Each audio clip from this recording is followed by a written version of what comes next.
Let's talk about it. Let's talk about it. Let's talk about it. Let's talk about it. Let's talk about it. Let's talk about it. On the Vera Thomas Show. Let's talk about it. Yeah.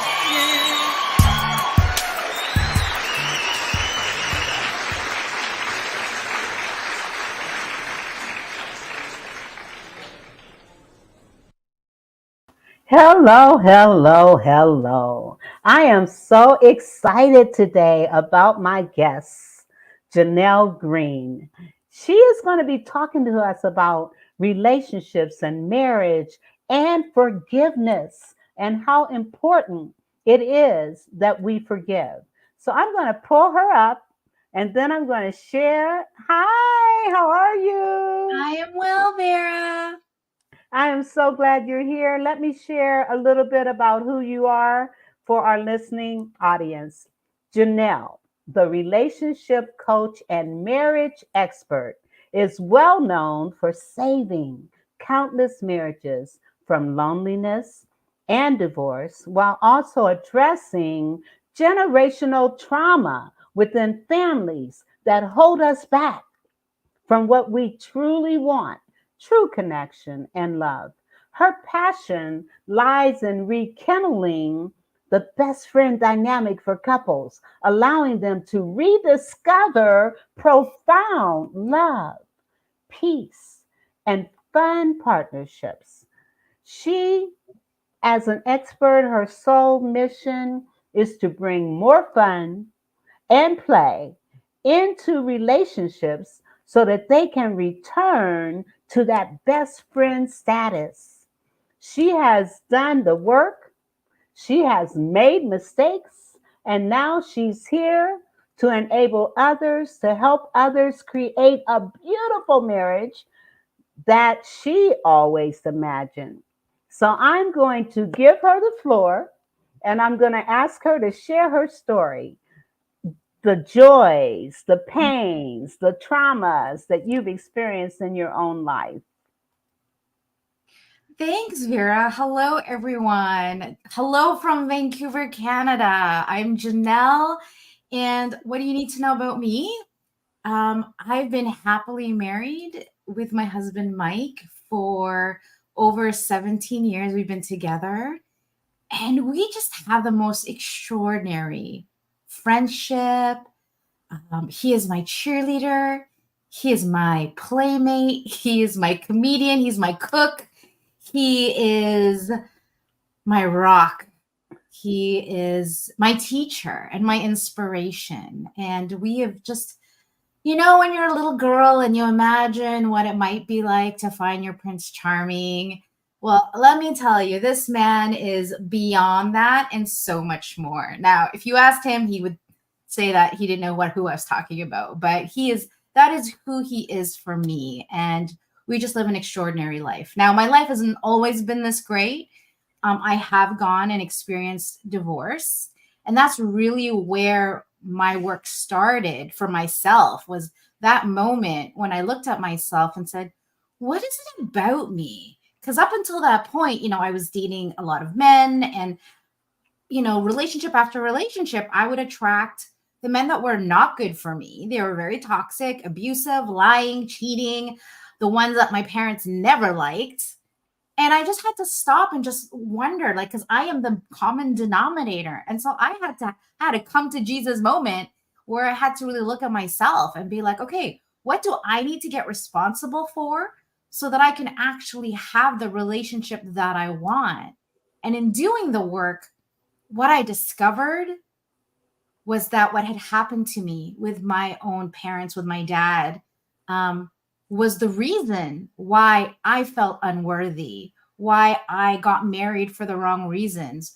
And I think, like a lot of people, getting married, not because they're the perfect person and we want to be with them forever, but more from a place of fear and the fear of being alone. Especially being a Filipino, there's a huge emphasis on family and having kids and getting married. And so by the time you're like 13, you're already being encouraged to settle down, to, you know, make sure you lock that person down. And so there was a lot of pressure for me to settle down. And so, you know, if I really am honest, it was partly that I didn't want to wait too long, because I think when I got married the first time, I think I was 24. And to me, that was already like, oh my gosh, the clock is ticking, right? And so I went into this relationship with someone who I thought I could change and mold and fix, but the foundation wasn't there. And what I discovered later on was that, you know, our idea of what a marriage looked like, what he expected of me, what I expected of him, was not the same. And we talked about it, and he told me he wanted the same things, but he actually didn't. What he wanted was someone like his own mother, who stayed at home, didn't work his entire life, and just kept everything, the house, afloat. But at the time, you know, I had my own business. I could barely cook. Like, I lived with my mom. My mom fed me. And you know, and for me, what I expected, and you know, expectations is one of those big things that a lot of couples grapple with. I had an expectation that our marriage would be like my parents, and my parents who did everything together. They went to church together. They had a business together. You know, they had overnight stays at the hotel. They were true partners. And, you know, if my dad were still alive, I would definitely say my father would be very, very pleased with Michael, because my husband is just such a team player, such a peacemaker. You know, he just wants us to both be happy, which is so extraordinary. But, you know, talking about my dad, you know, what happened to me when I was 9 was, you know, my parents had a great marriage. I think my mom was a little bit too independent for my dad's taste.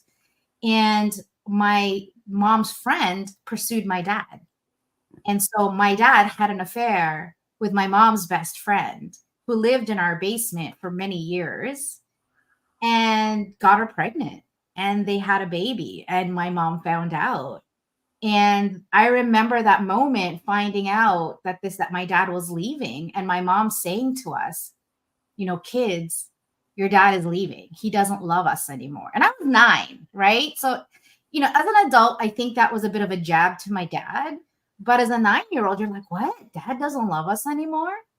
And so in doing the work, the inner work that, you know, we're going to be talking about, what I discovered was my subconscious mind at 9 years old created 3 things. Number 1, I'm unlovable because I'm a daddy's girl. So if my dad doesn't, you know, if my dad's going to leave me, well, then he must really not love me. Number 2, I can't trust people, because number 3, everybody will leave me eventually, just like my dad did. Whew, I'm gonna get teary-eyed here. But I realized that those were the thoughts that drove me even into my 20s. And therefore, of course, I'm going to date guys who aren't good for me, because subconsciously I had it, well, they're going to leave anyway. So why would I find a great guy?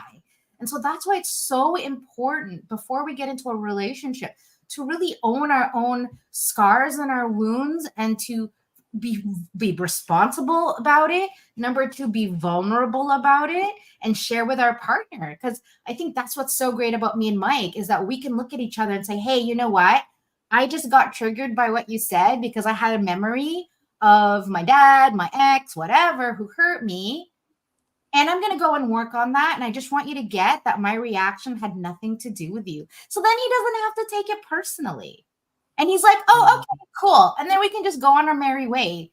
But our communication is so straight and so vulnerable. And we have a no blame policy. So the space between us is always safe, which I think is so important. And we have this true best friend dynamic, right? And in those moments when he feels vulnerable, I can see into his inner child.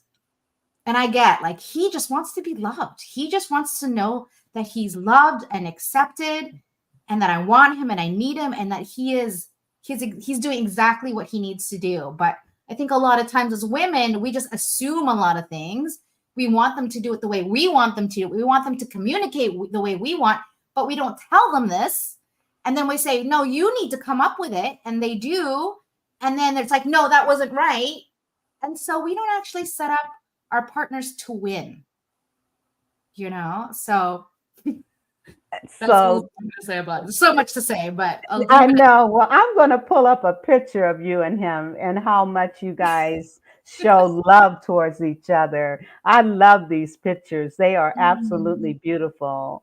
Thank And you. then this one where you can just, it's Aw. almost like love jumps off the pages.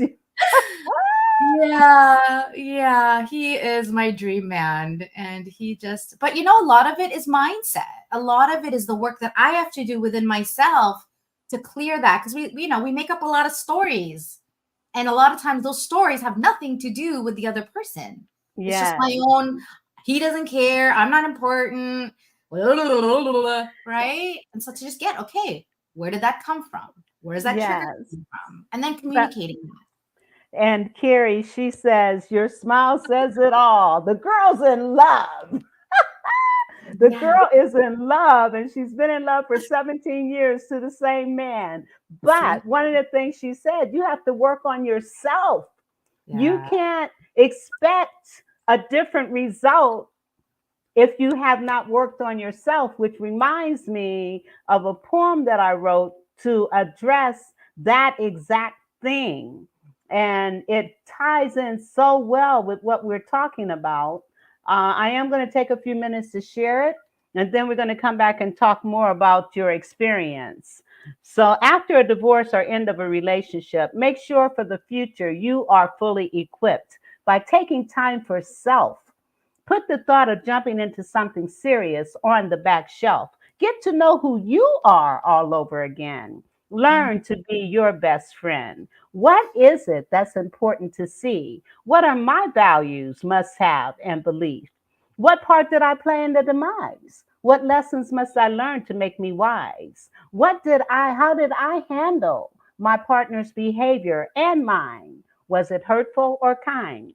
I must accept my contribution. I must accept the reality and not my illusion and recognize the mistakes of the past to move forward, not too slow, not too fast. Who am I? What do I want in life? More peace, prosperity, less strife.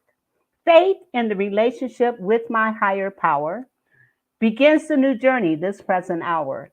Peace will come when my faith is realized. Prosperity in my pocket, my soul, and my mind. And your experience and what you were talking about just made me want to share that with you because, and Carrie Sheevan says, yes, do the inner work and love yourself before you can love someone else. And Yes.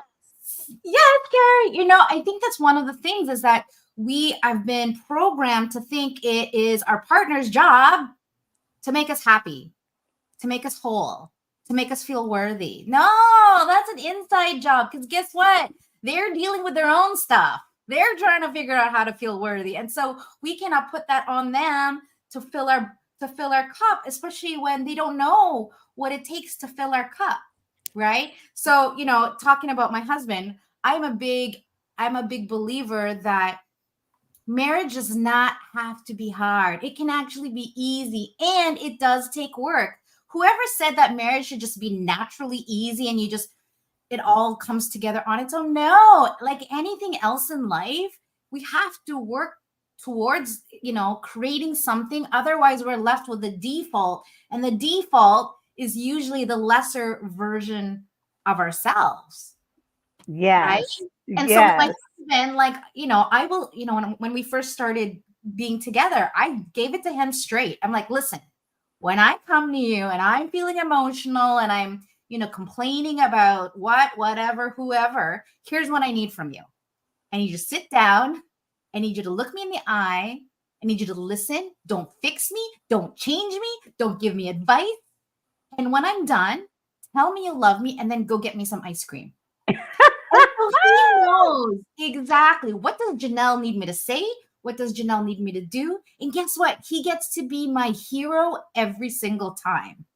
And he doesn't even have That to do anything. and that's Right? so awesome. And when you were sharing your story, you made mention that the first time you got married, you thought you could fix the person. Well, you can't fix anybody. We don't control anybody. The only person we can fix is ourselves. And you had to come to grips with that and understand that. Yeah. And I love, and we're going to be talking about forgiveness because that is so important. And I would imagine one of the things you had to do was learn to forgive your father first, and then these relationships and what have you that you've experienced. So, Yeah. Well, I would even say is even before that is we need to learn to forgive ourselves even yes, before that. Because how can you give something to another that you do not know for yourself? And same thing goes with love and acceptance and forgiveness. How can I forgive you, Vera, when I can't even forgive myself? absolutely, Right? absolutely.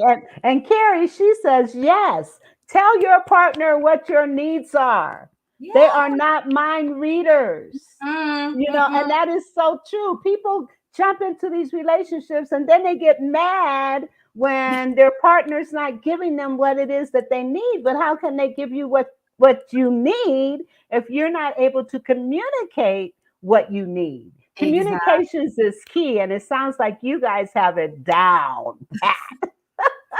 Yeah, absolutely. But it was a learned skill, definitely, because the way I grew up, when I was a kid, by the time I was 6, I was a competitive dancer. I was singing. I had met the Queen of England. I had won like 4 competitions. And so I've kind of lived this life of like, there's a lack of compassion. It's always like, go, go, go, you know, you know, pick up your pants and just pick yourself up, just keep going.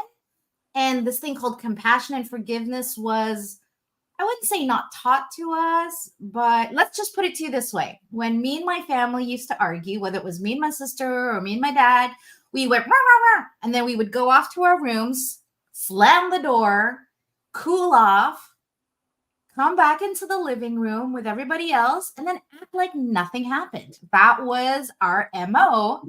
And now I'm with this guy who apologizes for everything. That's not even his to apologize for. But I just really got like, wow, you can do that. You can actually say, I'm sorry and not look weak. I And so love it. now I got nothing going on about it. But the way I have a very strong mother who never asked for help, never complained, you know, it was just it was amazing. And I could see how trying to be that way actually doesn't work for me and how that's what held me back from actually opening my heart, forgiving those that need to be forgiven, not for their sake, but for mine. Let's talk about that. Let's talk about that because so often when people think about forgiveness, they're not thinking about the impact that unforgiveness has on a person. So Yeah. let's talk about that. And I know you've got some projects going on to deal with that, but let's talk about the impact that unforgiveness has on Yeah. you, the individual. And in most cases, the people we're not forgiving, they're getting on with their lives. They're going on and moving forward. And here we are holding all this stuff that could well be making us sick. So Yeah. talk about that. You know, one of my clients comes to my mind, and him and his brother, he's in his, I think, mid 60s, and his brother and him have not spoken in 40 years. And it was What? because of something with the mom. He felt the brother had wronged the mother 40 years ago. So here he is, and he says, Jeanell, I want to forgive my brother, but I can't. And I said, well, tell me, why do you feel you can't forgive him? He says, well, if I forgive him, then it makes it sound like I'm okay with what he did to my mom. So this is a very common myth or misunderstanding about forgiveness, is that if I forgive that person, it makes it okay of what they did. No, no, no, no. That's not what forgiveness is. It's not about letting anyone off the hook. It's not making what they did okay. It's not excusing it. It's not, I have to go and have a relationship with them now that I have to forgive them. It is solely for you to free yourself from the Yes. emotional prison that you put yourself into because of Yes. someone else's behavior, which they may or may not have not done purposely. right? Especially when it's family. And so I brought it back to him. So to your point, Vera, I said to him, okay, great. Listen, you don't have to forgive him, but what is the impact Yes. of you holding on to this for how many years? 40 years. What is the impact? And he says, well, I don't know my brother. I know he has kids. I don't know my nieces. I don't know my nephews. I don't know my grandbabies. Like, he's missed out on so Yes. much of On that. And I want to respond to our audience. Lisa, thank you for watching. And she says, we agree that communications is key. Lisa, oh, okay, this is her husband, Rick. He's also watching. Lisa told me the same thing. Just sit down beside me and listen. Do not try to fix me. I love it. I love it. This couple is awesome, Rick and Lisa Olson. And then Amy, and we're all in a coaching certification program right now. And Amy is our actual coach and instructor. And thank you guys for watching. I appreciate it. Amy, she says, forgiveness is such a relief. Yeah. Unforgiveness is poison. Yeah. It's like, And, what do and they say? Drinking the poison and hoping the other person dies or something like that, right? yes. And then she says, with unforgiveness, we miss out. We And do. she then also, and I agree with you 100%, love Rick and Lisa. They rock. They do. They do. And then she says, we love you, Vera. Thank you. I love you too. Oh my God. I'm just appreciative that you're watching because this is such an important topic, Yeah. and to think that this client of yours is missing out on so much, He's and 65, right? Like, how much, not to say that he's gonna go soon, but like, can you imagine? Like, I don't know about you, Vera, but sometimes when I try to make a decision about my life, I really imagine myself at that last moment when I close my eyes for the last time. What would I regret?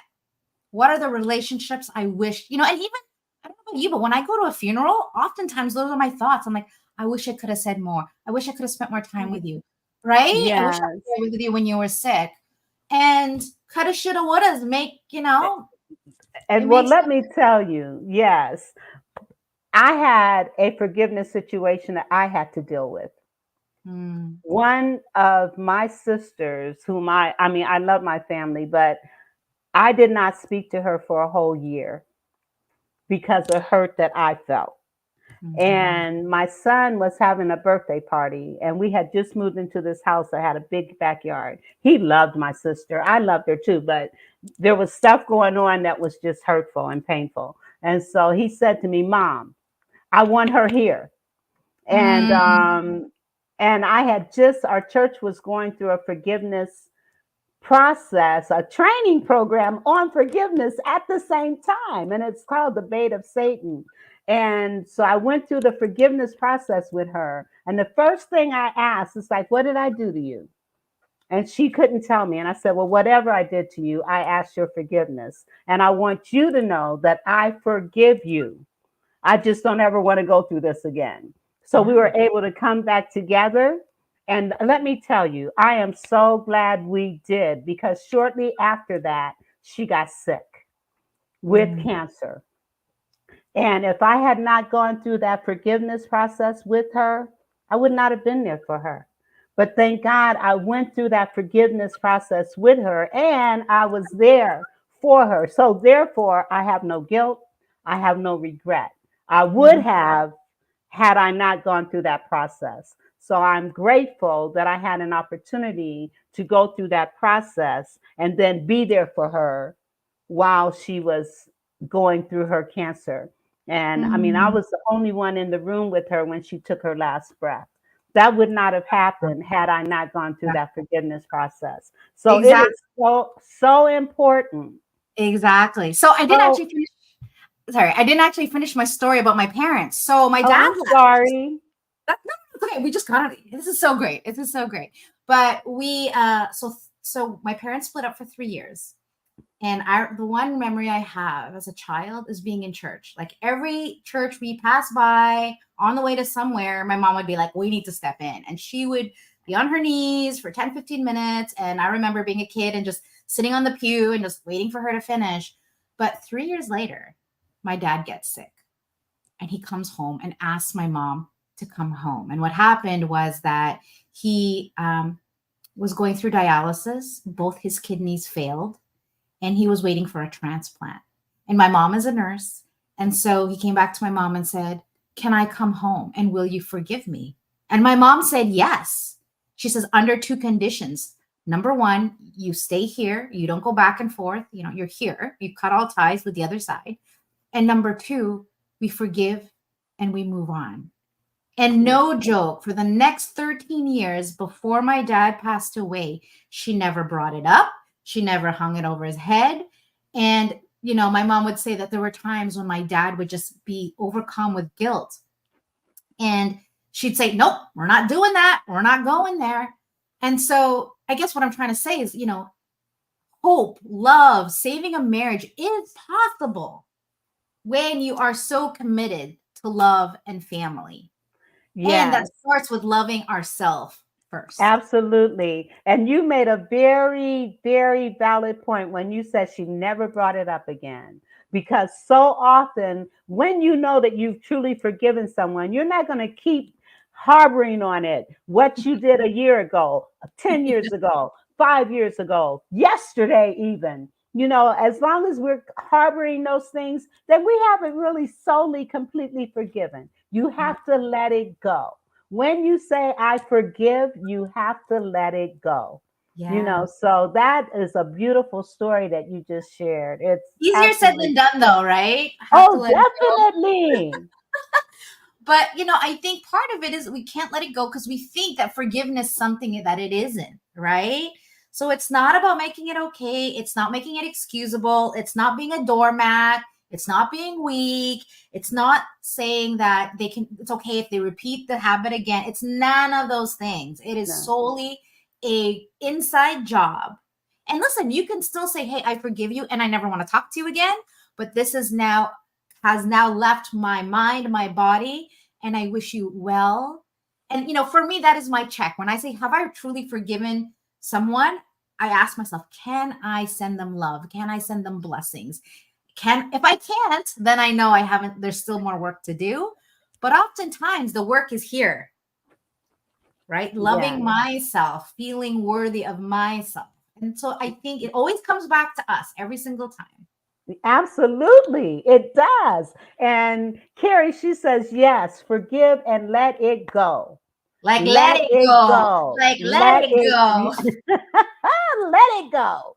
Absolutely. Absolutely. Now, one of the things that you also had shared in your bio that I thought was just absolutely a beautiful thing. And I'm pulling it up right now. When Hmm. you said men need love too. Oftentimes, we are so caught up on what women need that we fail to recognize or acknowledge that there are needs that your husband or your lover or your friend has as well. And so I want you to kind Mhm. of speak to that. Yeah, you know, I have to admit, I have a soft spot for men. And I don't know if it's because of my husband and just him being so, this man, you know, loves me and his heart is on his sleeve. It is just like his heart is on a silver platter. It's like, here it is. But what I can actually 70% of my clients are men and couples. And what I can tell you, which is funny, is women, they go, "He needs to do this and he did this and this and this." And and then I say to men, "What do you want? What do you want from her?" Just one answer. "I just want to be appreciated." That's all.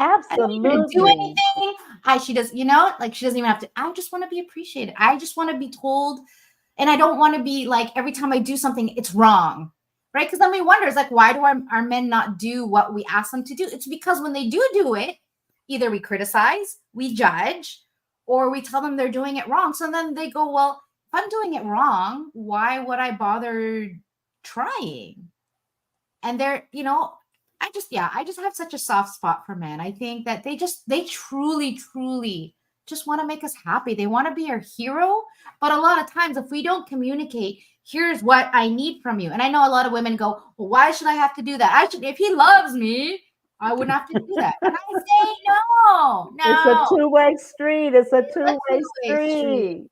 And even if he does do the thing that he thinks is right, chances are it's not what you want, because a male brain is very different than a female brain. And especially if you have a husband who has been brought up in a home where emotions, empathy, compassion has not been taught, you just need to tell them, honey, here's what I need from you. Absolutely. And like you said, not criticizing, not belittling, not making them feel like crap, even when they do things. So, I mean, I have seen how some women treat their men, and it just breaks my heart, when they're doing all they can for them to try to make them happy. And yet the woman is belittling, berating, criticizing, downing them. That's Yeah. not love. That's Yeah. not love. You Yeah. know, Yeah, I work with a lot of infidelity couples, and majority of the time it's the man who cheats, right? But I gotta be honest with you, a lot of it is that they feel so unworthy. Not the women, the men feel so unworthy that they self-sabotage. And when they don't feel appreciated, when they feel emasculated, yeah, they're gonna go somewhere else where they feel appreciated. Right? And not saying that what they're doing is right, but if you really right. think about it, and I've been in that place too, where I've been in a relationship where I'm like, I don't feel appreciated. Why should I be with you? Like, I'm gonna go, if I'm asking for water, I'm dying of water. And you're like, nope, not giving it to you. Well, guess what? And there's someone else down the road that says, yeah, I've got lots of water here for you. You can take as much as you want. Yeah, I might be a little tempted by that. So I think as much as I don't want to say that I agree with it, but we have to have some compassion. Like, yeah, I can see why that would happen. And so for me as a wife to Michael, I make sure that my husband knows that he's loved, he's appreciated, that there's nothing I want to change about him, that all I have is eyes for him, so that he doesn't need to go shopping anywhere else, right? He gets everything he needs at home with me. And it's so beautiful. Look at them. Look at this couple. Just look at this couple. And Absolutely beautiful. I make sure I make him feel like a man, because I'm a very alpha woman. I'm an A-type personality, and I can definitely railroad him sometimes. And I have to be able to step back, let him be the man, be the feminine, let him take charge, just give him that space to be my hero. Because a lot of times I try to be so independent. Like, I'm 4'11", right? Actually, I'm 4'10" and a half, to see what he would say to me. But there's times when I would be on the counter trying to get things off the high shelf with my step ladder, and he would come running and he's like, "What are you doing?" And I'm like, "I'm just getting this thing." He's like, "Why didn't you just ask me?" I'm like, "No, I can do it myself." And he said to me, he goes, "Babe, if I can't do these things for you that you need help with, what am I good for? Like, let me support you. Let me, And I'm like, "Oh, yeah, right. Okay, this is the kind of man he is. He wants to be of service to me. You know why?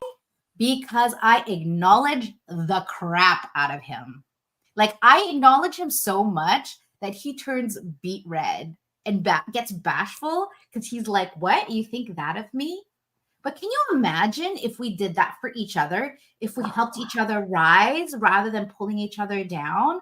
Like, this is why I'm so passionate about this work.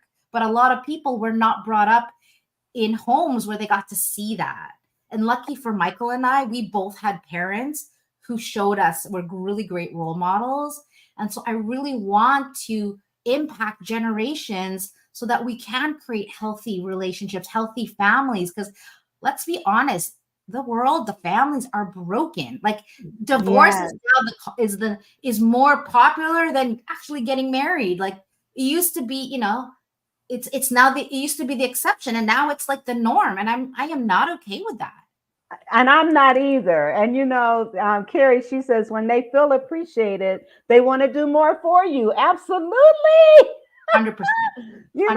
I mean, instead of pushing them away, Yeah. encourage them, lift them up. Ah, That the scripture, the love scripture in Corinthians, if couples would abide by that, love is not haughty, it's not puffed up, it's not all these negative things that we find in relationships. Just think. And when you consider 64% of adults who have these unresolved issues going into relationships, it's because of some trauma, drama, or abuse that they've experienced as a child.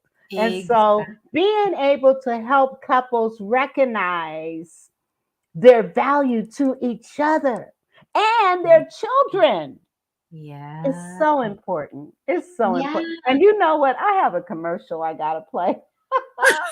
um, and so let me play this commercial and then we will come back. Ah, you amazing souls. I see that you have a lot of questions, and I understand. And all this is about the upcoming mental health conference right here in New York City on the 24th and 25th of April. I understand more than anyone else, attending an in-person conference is very overwhelming. And you may have a lot of concerns about the audience and selling your products and the value of your talk. However, I want to assure you that as a speaker, your voice and experiences have immense value. Your journey, struggles, and the person you have become are incredibly powerful, and by sharing your story on stage, you're offering something unique and impactful. Remember that you are not just selling a product or service, but rather sharing a part of yourself that can inspire and make a difference in the lives of those who listen. As for attendees, please believe in the influence you have cultivated through your followers.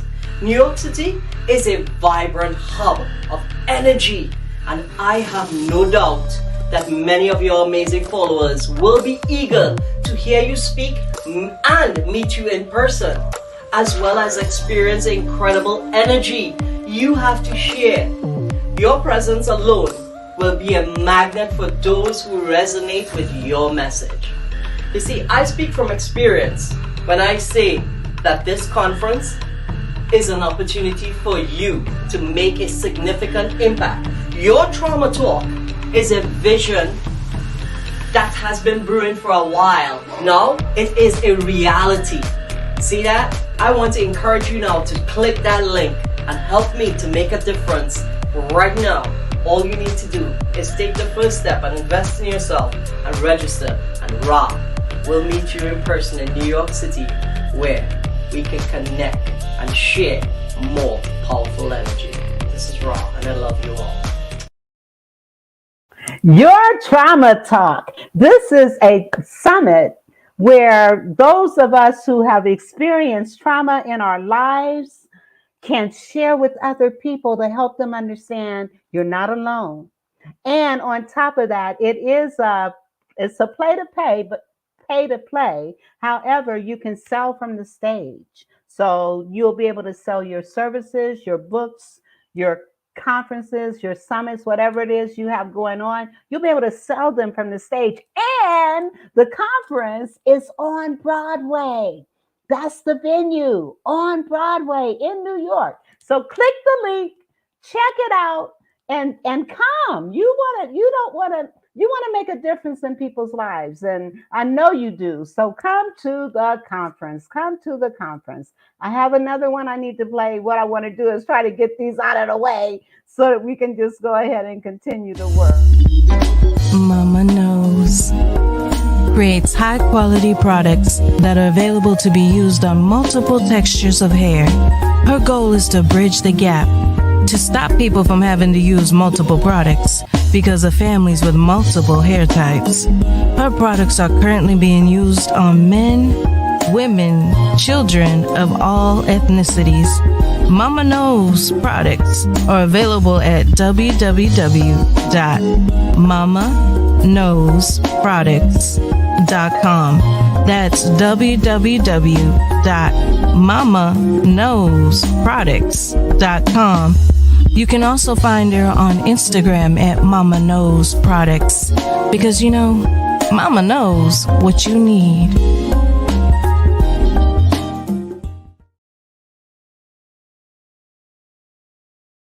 Mama Knows products. Let me tell you about these products. They smell great and they work beautifully.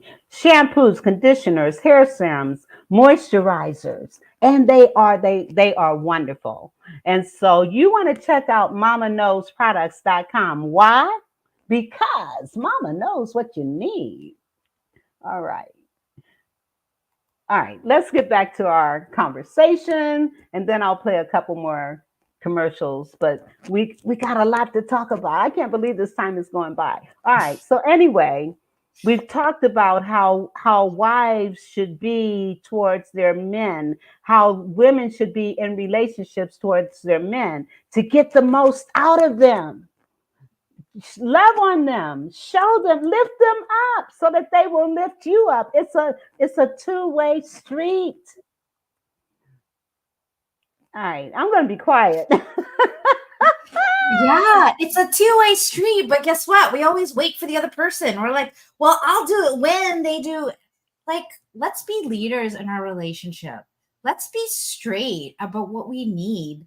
Let's I think there's just we've a lot of us have been brought up with these like toxic ways of being that really don't work. And I gotta tell you, having a beautiful marriage, again, it's not hard. It's like a plant that we gotta water it every single day, right? And I think part of it is a lot of times we get stuck in the day-to-day grind and we forget to create. So like when we think about when we get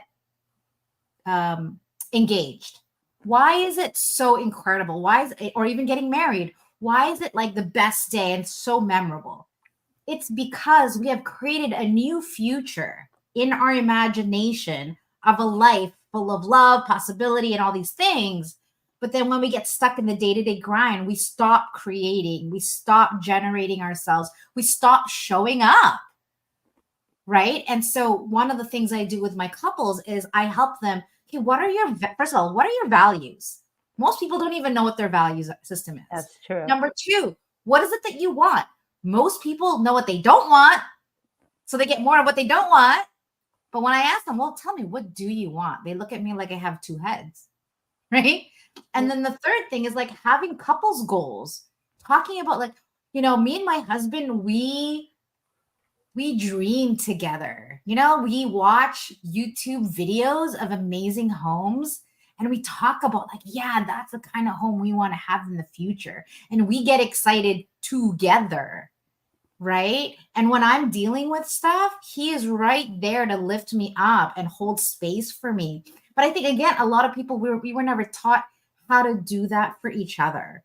And thank God my husband grew up with a sister and very close to his mom. So he knows these things. But a lot of people, A, are born without siblings. B, usually are brought into a house with only one parent. So they don't actually have both parents to teach them how to be with the opposite sex, how to be a good man or how to be a good woman, right? And then so they lean on social media or like a TV show. And so they're not actually equipped. Well, let me say this, and I have always said, you can tell what type of man you're getting by the way they treat their mother. 100%. 100%. By the way, that should have been my cue, my red flag with my first husband. The way he was with his mother, I was like, oh my God, like called her names, like names I'm not even going to say out loud right now.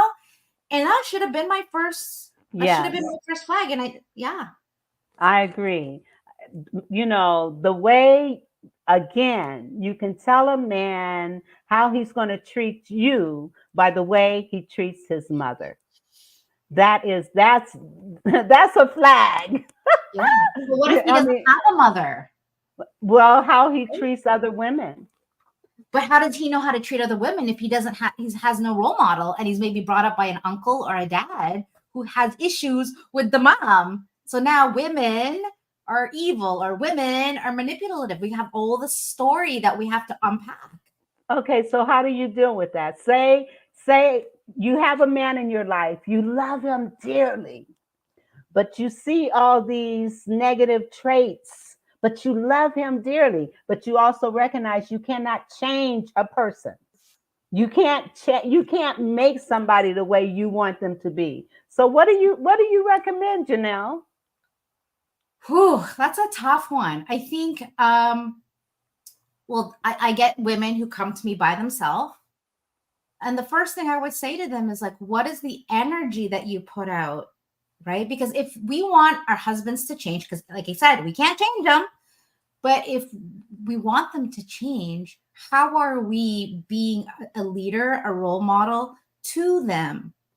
Right. And if we're holding a grudge, if we don't love ourselves and we make stuff mean like, oh, he treats me this way, therefore I am a certain way, now we've created distance. Right. But then my Yes. question would be like, why would you end up with someone who was quote unquote broken and still want a life with them? Now, obviously, that's a very complicated question, but that's the thing too. I'm like, that's interesting that you would be attracted to someone who is abusive, who yells, who doesn't show affection, who never says I love you, even though that's very important to you, but you still love this person. So why? What was it, Well, one right? of our guests says, run. Thank you, Veronica, for watching. She says, run and don't look back. And Right. sometimes we have to do that. And again, like you said, if you love yourself, you're not going to accept Yeah. anything from anybody. You're not going to accept it. Yeah. And not like it's wrong, but listen, I meet so many people, one person has a super high sex drive, the other one, zilch. And my question is, have they always been this way? Or has that been, over time? And typically they say they've always been this way. Okay. So you're telling me the number one way that you want to feel love is physical touch, and you end up falling in love with someone who is totally the opposite. And now you're trying to change them, and now you're making them wrong for who they are. But you're saying this is what you need. So why would you actually choose someone of that? Like, that's again getting responsible for you and what you settled for, knowing that this is what you need, knowing this person can't give you what you want. But maybe the thought, like what I went through was, well, maybe he'll change. Maybe I just need to fix him. Like there's all this stuff. But I think, again, it comes back to self-love. If you know, clarity, these are the 3 things that are my non-negotiables. And Yes. you meet someone and you're like, you know what? You're a great person, but this is what I need in a relationship. Right. And if it's not okay, but you still are okay with it. Right. Well, and I actually broke up with someone who called me a knucklehead. Okay.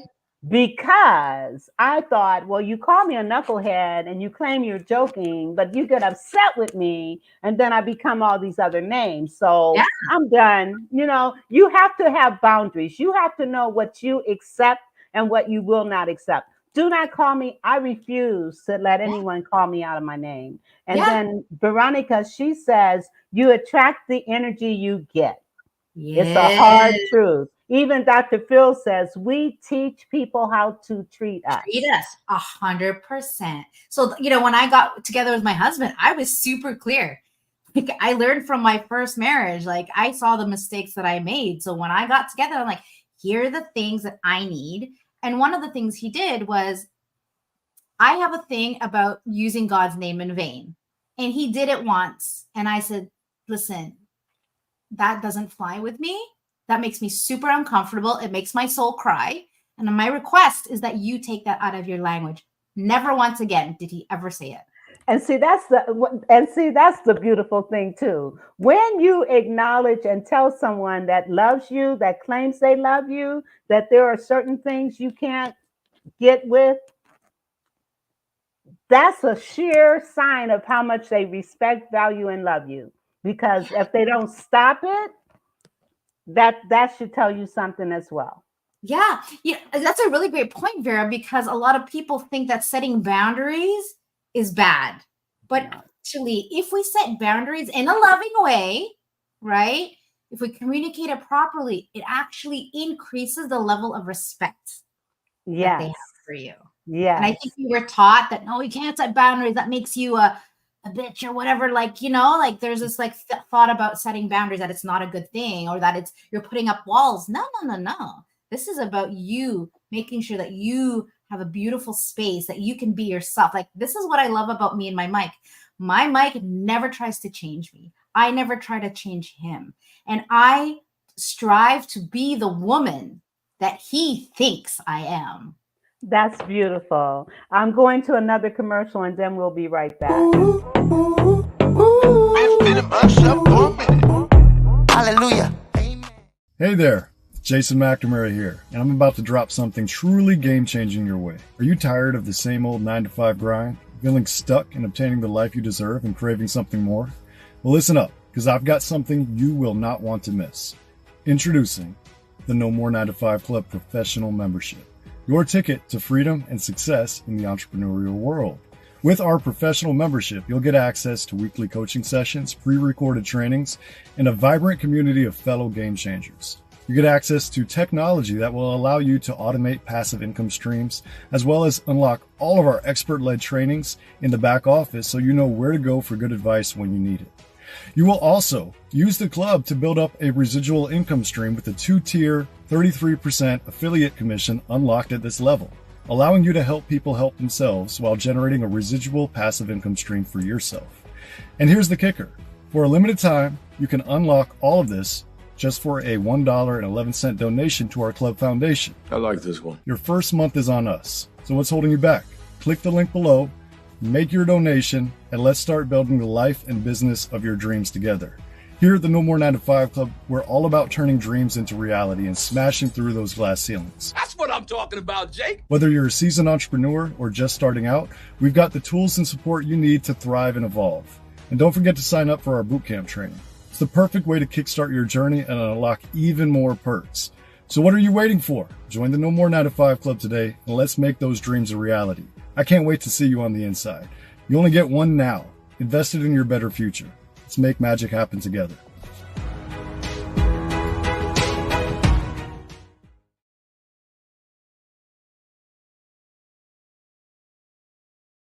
No more 9-to-5. Let me tell you, this is a mastermind networking group that trains, teaches, educates, and then you have opportunity to network with each other. I put the link in the comments, and you can join for $1.11. And the contributions goes towards the veteran programs that No More 9-to-5 supports. So as a matter of fact, there's a meeting tonight at 8 o'clock, right after this show.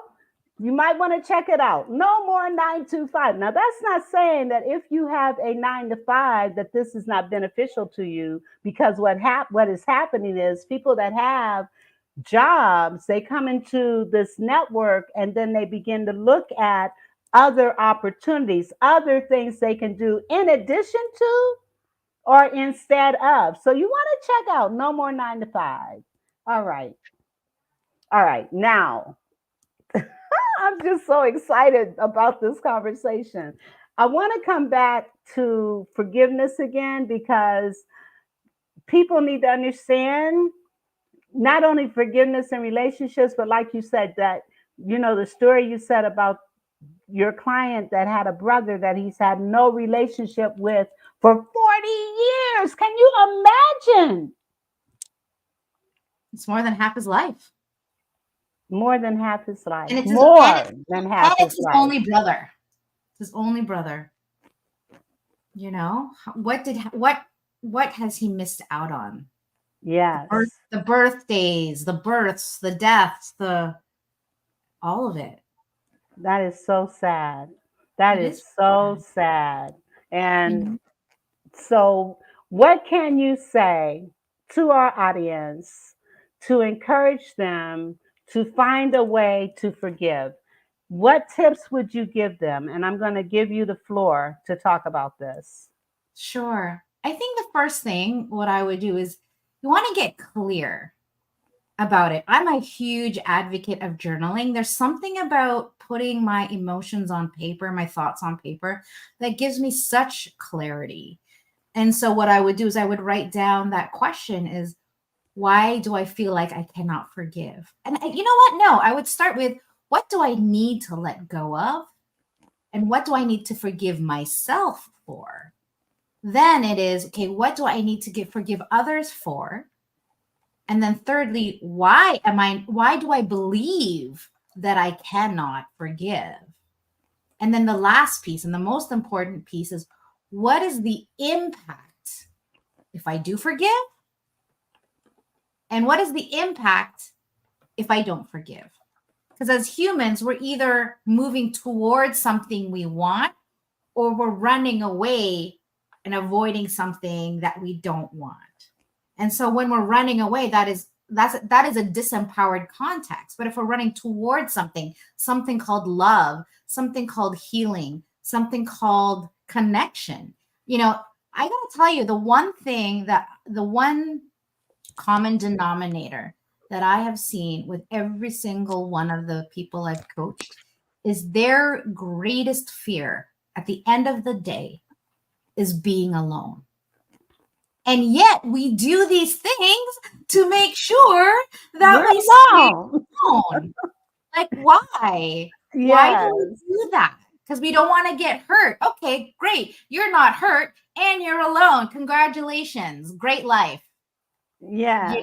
But what if you actually took the chance to actually reach out to that person and say, you know what? I miss you. You know what? That thing, half the time we don't even remember what we're mad about. Right? That's so true. We just were like, I'm mad at you. Well, why are you mad at me? I don't remember. I just know I'm mad. Like, why? Why? It's like the ego. It's pride. And so, again, this is why it's so important to do the work. Because if you just stay with, I just need to be mad because I'm just mad and I don't even remember why, you are going to make sure that you are alone forever. And maybe physically alone, but emotionally alone. Yes. We've got a couple of comments here. Veronica, she says, and it's Dr. Veronica, she says, forgiveness is a choice. Then she says, forgiveness for self reasons. Free yourself. Make it about you, not them.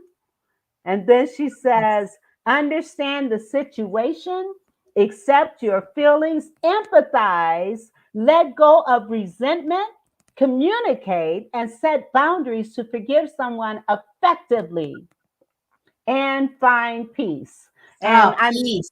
Yeah, there is nothing like peace. I mean, there is nothing like that peace. We all want it. We don't know how to get it though, because we don't know this thing called forgiveness. We don't know this thing called compassion. Like, we all talk about world peace, but Vera, how can we have world peace when we don't have peace in our family, in our most intimate relationships, and we certainly don't have peace within ourselves? So how can the world that is different from us, the world that we don't even know most of what's in it, how can we create that out there when we can't even do it in our Exactly, because it's not what's out there. As a matter of fact, it reminds me of a story. This little boy, his father had come home from work and had brought all this work home, and the little boy wanted him to play. Daddy, play with me. And the father picked up a magazine, and on one side was a picture of the world. And so he tore it all the pieces, and he told his son, you go put this back together, come back, and then I'll be able to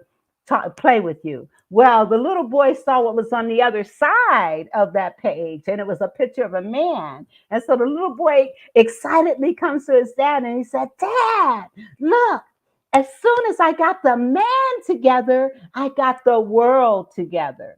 And so that's what we've got to do. We've got to look inside ourselves and recognize, what is it that I need to do to be the best version of myself, to be forgiving. And speaking of which, and we're almost out of time, and I know that you have a special project that you're working on. I'd like for you to share that right quick before we leave, and you will have the last word. Thank you all that came to listen, and get in touch with her. Her website is streaming below, so www.jeanellgreene.com. Get in touch with her. I'm giving you the last word, and then the last thing that you guys will hear is a good night. So, okay, go ahead, Jeanell. Sounds good. Okay, guys. So I have this personal project, and the name of this project is called Forgiveness in Action. And what is the possibility that I am creating in the world is that families heal their relationships within each other. So it's all about healing. It's about communication. It's about reconnection. And so I'm going to be creating this video, and this video is going to be kind of talking about like what is forgiveness, why we should do it. But here's the big piece is that I'm going to be challenging people who watch this video to go take an action, to go and actually heal a relationship that we know already, I'm sure you know, needs to be healed. But I think with the information that I'm going to be providing, that this is going to make it so much easier. So I'm going to challenge everyone. Now the video is being made. So if that's something that you are excited and want to be a part of, I am looking for people to help me share this video, but also who want to take action on it. So you can email me through my website. Sure, why not? But my goal is to have 1,000 people see this video and have 1,000 families be transformed. Amen. And I'm going to be a part of this effort to get this done. Listen, thank you so much for being here. God bless you. And we'll be talking really soon. And I say to my listening audience, God bless you too. You have a wonderful, wonderful evening. Thank you. The Vera Thomas Show.